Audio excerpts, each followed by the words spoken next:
One of the things on this channel I've spent a lot of time on is analyzing news and politics and breaking it down in very specific detail. The point is to show the mechanics, the specific technique of how deception and propaganda work. If we were to look at the effect of these mass delusions, we could refer to them as some sort of spell casting.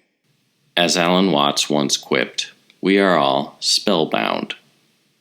By that meaning, we are bound by spelling. It's the power of words to affect the very nature of how we think. This propaganda or misinformation could be seen as some sort of dark magic that is used to cloud and confuse the mind and enslave and dominate those that are exposed to it.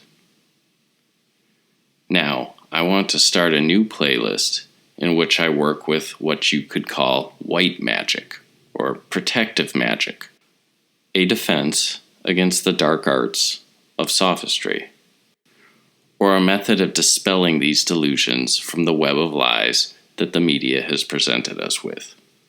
So the first concept I want to familiarize you with comes from Buddhism.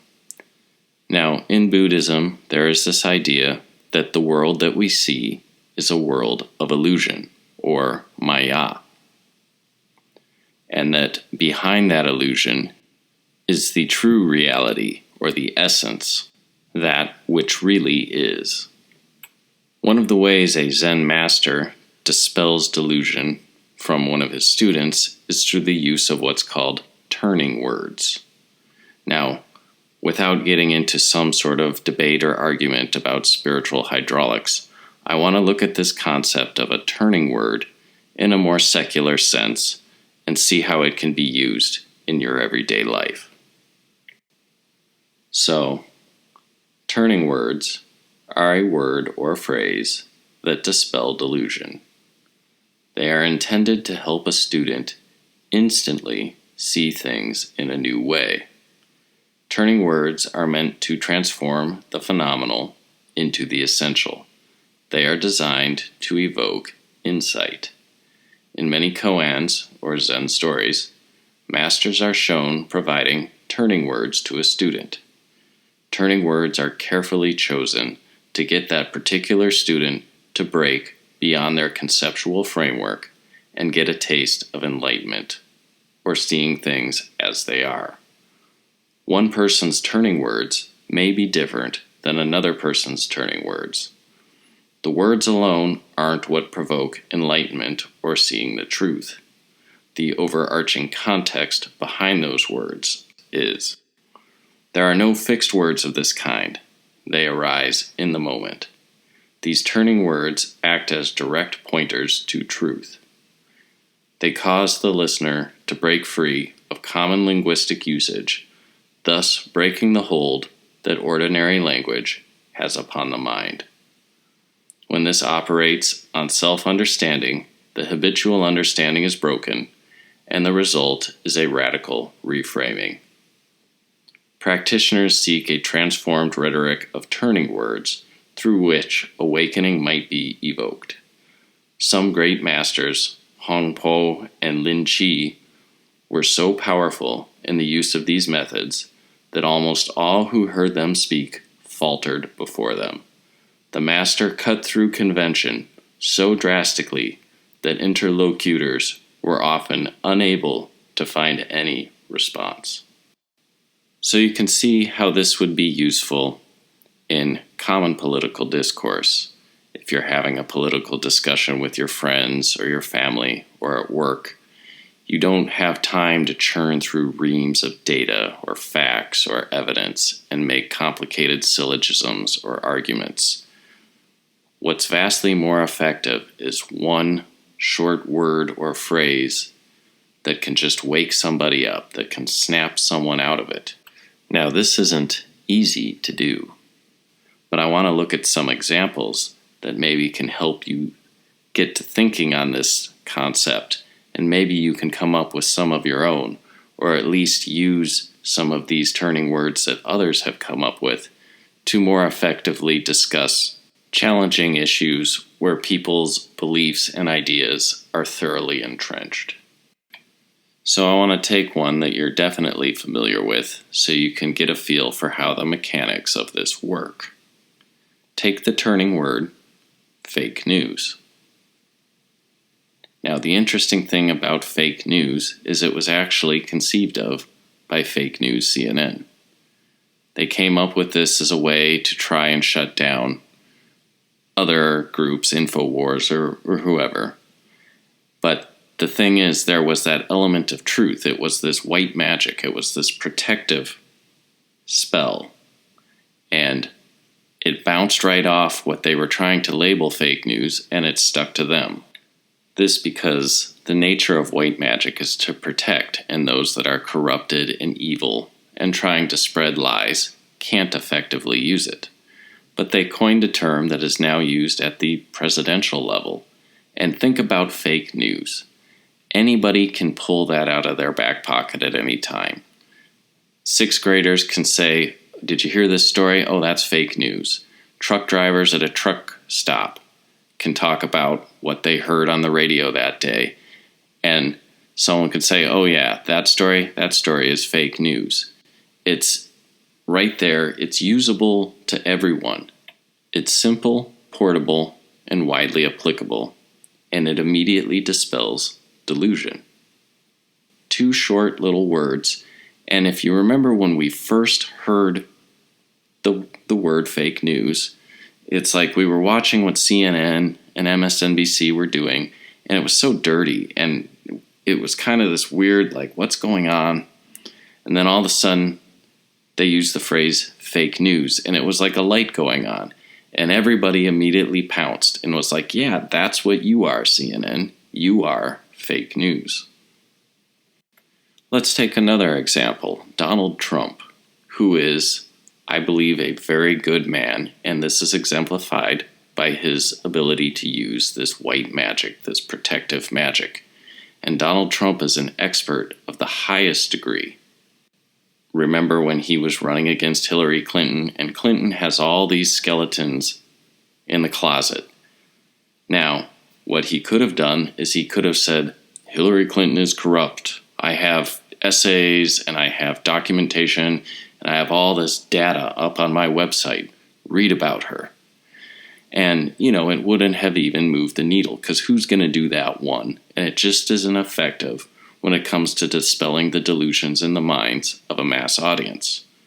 So he added one word to her name. Do you remember? Crooked. Crooked Hillary.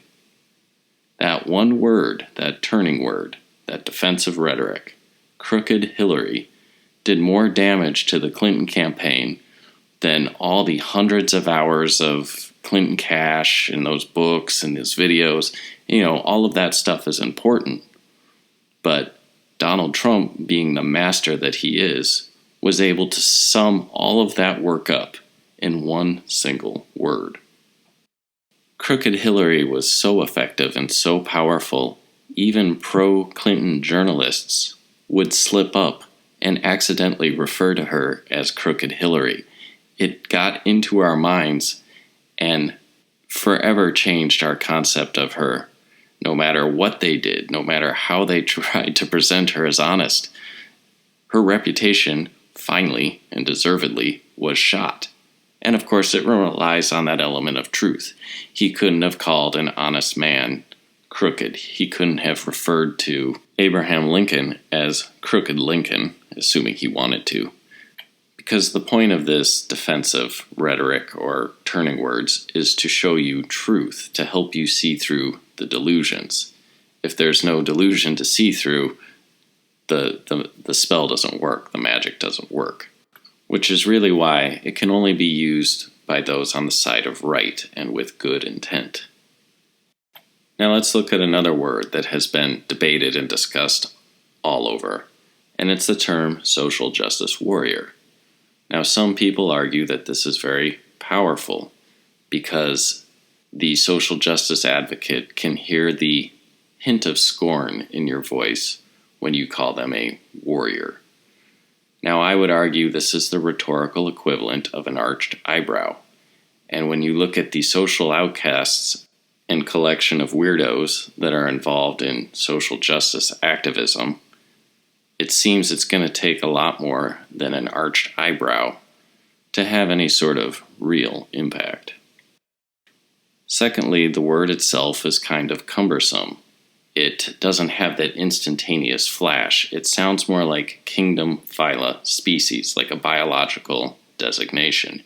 It is very specific, it is very accurate, but it is lacking in that punch. Also, many social justice advocates self-apply the term social justice warrior. So on the scale of what outrage does the phrase cause, or what sort of reaction does it cause, if they take the term and co-opt it and use it, it isn't all that strong. And lastly, if you have to explain it, it's not a very good turning word. It's like if you tell your friend, hey, I have a joke, and then they don't laugh, and you've got to sit there and explain it to them over and over again. If you have to explain the joke, it isn't funny. If you have to explain the turning word, then it's not a turning word. So you might ask me, well, do you have something better? And I would answer, no, I don't, because we're kind of all trapped in this delusion together. However, there is an alternative word that somebody did come up with that is much stronger. And yet, when I say it, you're going to also immediately see the issues that it has. And that word is NPC, non-player character. Now, the NPC is a devastating turning word. It was immediately condemned. It was called dehumanizing or hate speech. It went viral and memes propagated all over the internet. That's the kind of impact that you're looking for. Of course, it also has the problem built in that there's a lot of older and less technology-savvy people out there that just say, well, what's an NPC? It doesn't have that broad understanding the way a truck driver can call something fake news. You're not going to see truck drivers or welders or working class guys calling each other NPCs. It's good for a tech-literate, maybe younger audience to have that impact, but it isn't something that's broadly applicable. And so it is very strong specifically, but is somewhat missed that mark. And so I would say in this particular delusion, the search goes on. But in the battle between the phrase social justice warrior and NPC, there is no contest. I mean, nobody chooses to self-identify as an NPC. It cuts to the core of what the social justice warrior is, an unthinking automaton, just blandly repeating platitudes, politically correct nothings, in their supporting role as a useful idiot. I mean, at least a social justice warrior is a warrior of some sort. Everybody, you can be the hero and be the social justice warrior, at least in your own mind, but nobody that's an NPC is a hero. And so the term strips away all that glamour, all that moral, self-righteous possession that they have wrapped up as a part of their identity. It takes away the delusion that they're anything unique or special. It's soul-crushing. You can see some of these Antifa guys doing like chants and magic spells and making videos, just crying because they heard those 3 little letters, NPC. Now, if you've been paying any attention to the news, you would have heard of this little climate activist girl. Oops, not that one. That's actually a little girl that was used in Nazi propaganda. This girl, Greta Sundberg. And I've talked a lot about the use of children in propaganda, but comedian Owen Benjamin just came up with what I think is a beautiful turning word. And when you look at the way that kids are used to sell an agenda, he calls them child soldiers. Think about that. It takes all the moral grandstanding and it takes all their power away. because you know that kid is not up there by themselves. That kid did not just fly to the UN. They're a child soldier. They are being used by adults to fight a battle so the adults don't have to, because they're using their children. It's just like the Syria girl who tweeted support for the missile strikes. She was used as a child soldier, and it really just strips away any of that sympathy, or probably you should call it empathy, that you feel, oh, there's a little kid suffering, and you think, oh my God, some adult is just using them. And it just shows how gross the technique is of using a child to achieve your political ends. So I just want to say, bravo, that was an impressive turning word. I mean, look at the power behind that. And hopefully that word, that turning word, is powerful enough to kind of put this 2-bit propaganda technique behind us. You know, if you have an agenda to sell, send an adult to talk to us like adults. Don't send a child to sit there and guilt trip us into agreeing to go to a war. That's just nasty. That's disgusting. Now, lastly, I want to talk to you about one more turning word that I also just saw recently. And it's 5 words. It's just one short phrase. Islam is right about women. Now, this caused an uproar in the town, where these little sheets of paper were first posted on telephone poles. But the funny part is, nobody could say why. Nobody in mainstream, no one trying to be politically correct or popular or not say anything offensive, nobody could explain why this was bad. Islam is right about women. When I first heard it, I was stunned in silence and nodded my head in respect, just like the Zen masters I described in the beginning of the video that could just silence entire crowds with their insight. So you see the double bind here, because either you have to say Islam is wrong about women, therefore violating the politically correct narrative, or you have to say, Sharia law has women in their proper place, which of course isn't exactly egalitarian either. So it's this trap, and it's this perfect trap, and it isn't long-winded, it isn't these hour-long videos and explanations. Like I said, those always have their place, but the idea of this turning word is to encapsulate it all in something anybody can use at any time, and I think this is probably the most powerful turning word of the year. It's so simple and portable, it can be used. A 5th grade student could say it to his teacher, and she would just be dumbfounded. It cuts the legs right out from underneath of the narrative. It exposes the contradictions just in plain sight. There is nothing to say, because this multicultural diversity narrative is a delusion, and this turning word dispels that delusion, and it does it completely. Think of how cleanly that cuts right through all the nonsense. And there's another component to this that I haven't seen anybody that has analyzed this turning word discuss, and it's a real black joke. And it's when you watch these interviews, these women say, well, I don't know what it means, but it makes me confused, or it makes me upset. Their reaction is not to stand tall against, say, the powers that be that are enforcing this false narrative and say, yes, I disagree with oppressing women. They just kind of get this nebulous, mushy, like, I don't know what to do. I remember when I was a kid and I went to kindergarten, and my classroom was the very first door on the left. So one day I'm going to school, and for whatever reason, being 5 or whatever, I got the building turned around in my head. And so I went to the first door on the right, and I looked in the room, and none of my classmates were there, and my teacher wasn't there. And in my little child brain, I was totally lost. And so I just stood there and I started to cry. And I was there for a minute or so, and then a mother from my class saw me standing there and like, what are you doing? Come, this is your class here. But I had a very simple program as a little boy.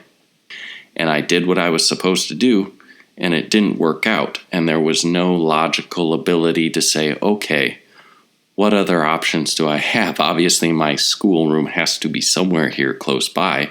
It was just too much. It overwhelmed me. I needed someone bigger, stronger, and wiser to lead me in the right direction.